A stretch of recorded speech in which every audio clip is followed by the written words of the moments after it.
Hello, welcome to Tips for Preparing for the TTE, Insight from a Former Master Student. My name is Clay Cook, and I'm a second grade teacher at Maryville Elementary School in Georgetown, South Carolina. Along with being a second grade teacher, I'm also the technology troubleshooter and the former technology facilitator. Last year I was blessed with being named 2015-16 Georgetown County School District Teacher of the Year. And just like you, a few years ago I sat in those same seats and heard about a project which was called the Technology Symposium at my time, which is now called the TTE for you, and wondered just how in the world I was going to tackle this project. Well, that's what I hope to accomplish by this video, is to give you some tips and some insight, maybe some tricks as you prepare on your road for the TTE. Let me start off by telling you this. To quote Green Bay Packers quarterback Aaron Rodgers, RELAX, relax. While this project seems huge, I'm going to help you see it in some smaller, more manageable pieces. In order to successfully tame this beast, you're going to have to develop a plan or a schedule and stick to it. Sit down and make a timeline of what has to be done and when. Keep in mind this timeline is fluid and is going to change as you progress, but for starters it just needs to be something general, something you can go by as you begin the process. With that in mind, here are a few other things for you to think about. Once you have your schedule in place, it's time to start thinking about the true meat of this project. I found that once I started to develop more concrete plans, there were some stumbling blocks that I wasn't aware of. The first of those stumbling blocks was who my audience was going to be. The TTE is designed for you to teach something to a group of 10 or more professional people. So where can you find 10 people eager enough about technology to sit through a session that you plan to give? I'm guessing that most of you, if not all of you, are classroom teachers just like I am. If you are, then your answer is simple. You teach with your audience every day. So rally your colleagues. Tell them how great the session will be and all the takeaways they'll get from it. Yes, they must have something they can put in their toolbox to use immediately for them to want to take part in your session. The second obstacle I encountered was just what I was going to base my TTE on. What technology could I possibly build a project on? Again, look to those around you. Take the pulse of your school. What technologies are currently in place at your school? What type of training could you provide to help maximize the effectiveness of those technologies? Even more importantly, what do your colleagues have an interest in? Create a simple survey and email it out. See what feedback you get and use it to guide your planning. A third stumbling block I came across is when to hold the actual event. For many of you, the answer might seem simple. I'll just hold it one day after school. While that might be convenient, will it be conducive to what you're trying to accomplish? Remember, you want your audience to be active, but you also want them to be there. Look at your school calendars. Talk to your administration. Maybe there's a day that's already set aside for PD sessions. Your principal may be willing to provide you with that day. If so, perfect. If not, find your next best alternative. I found that as I planned that I was trying to get a little too gimmicky with my audience so they'd have fun while they learn. While gimmicky can be good sometimes, you don't want your session to seem cheesy. So use tools and apps that may seem gimmicky or whatever, but also make sure they're useful. Provide a real-world application for them while still keeping the fun aspect. The tools and apps that retain the fun while enhancing the learning are the ones that give you the most bang for your buck. The camera you choose to film your TTE makes a huge difference. Remember, this is going to be a huge part of your grade. Do you really want to skimp on what's going to be the only live artifacts you have? Let's face reality now. I know some of you are thinking it. I'm just going to use my cell phone. Drop that thought now. While smartphones have progressed by leaps and bounds, they just don't have the capability to capture video like you need it to be captured. Instead, look into purchasing or borrowing an HD camera. Check into the filming capabilities, read reviews, and do your research. It'll be well worth it in the end. Also, make sure you have a big enough memory card to capture all you need. You don't want to run out of storage in the middle of your great presentation. Running a close second to the camera choice is your lighting. Remember, you aren't working in a Hollywood production, so set lighting may be out of your range. However, you can make do with the lighting already available to you.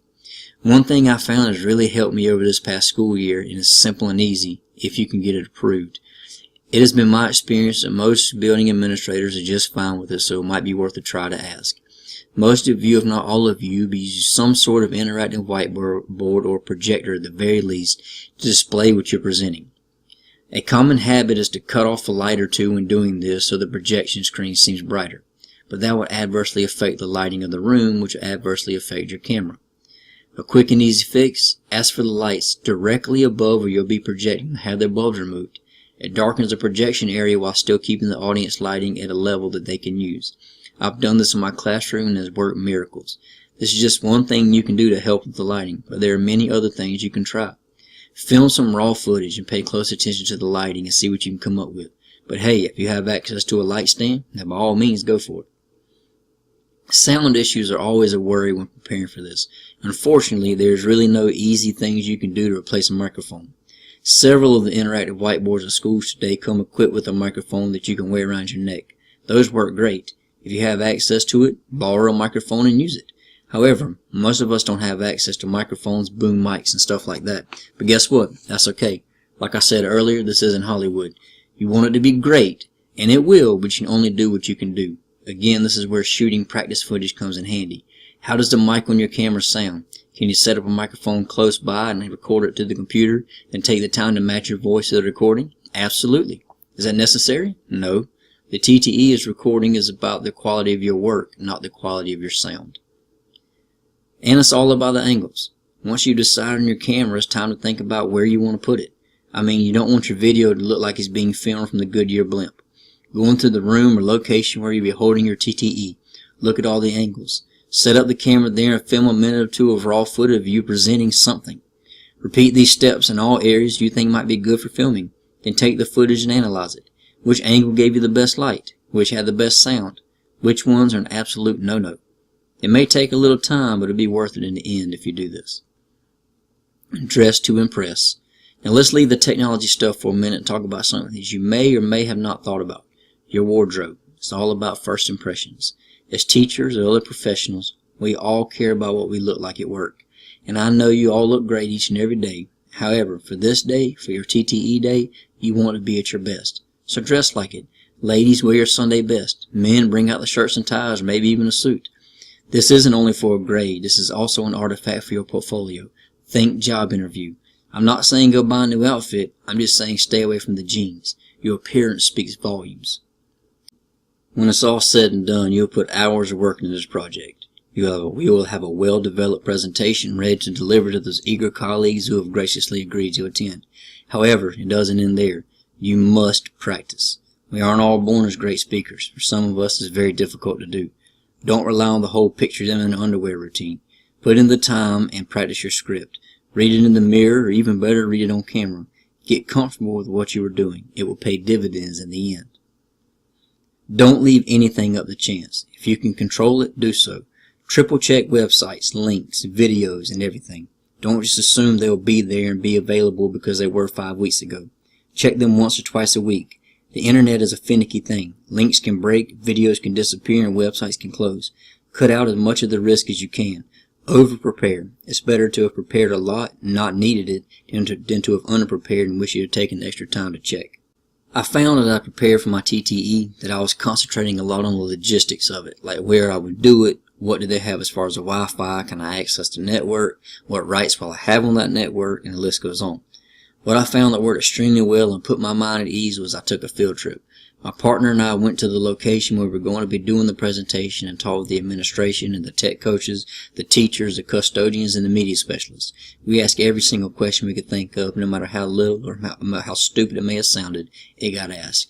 Not only did we get a great wealth of information about the place, we learned things that improved our sessions. For instance, we learned that they could grant us administrator rights for the day, and were even willing to grant those rights to participants for a limited amount of time.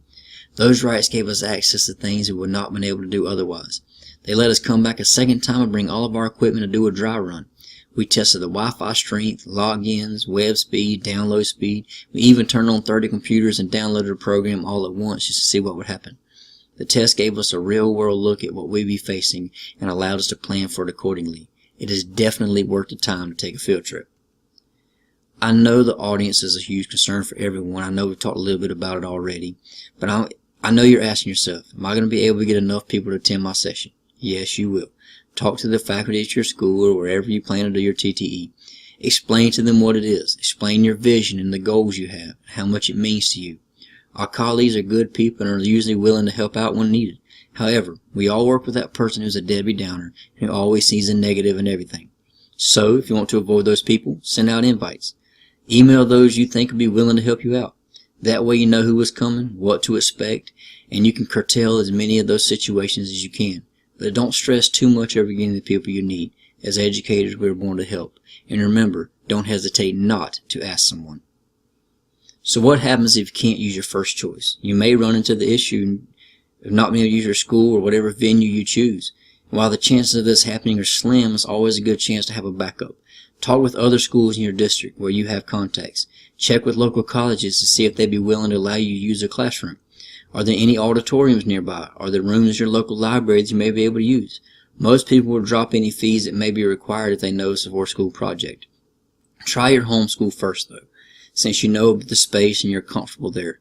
But don't put all your eggs in one basket. Have a plan B, and it wouldn't hurt to have a plan C as well. Don't just plan for the TTE. Overplan, but to a point. You want to be ready, but you don't want to seem too rehearsed. You want to seem free and comfortable, even though you may be a ball of nerves on the inside. And that's okay. Nerves are good. They bring out the best in us. Be confident. You have worked hard and you will rock it.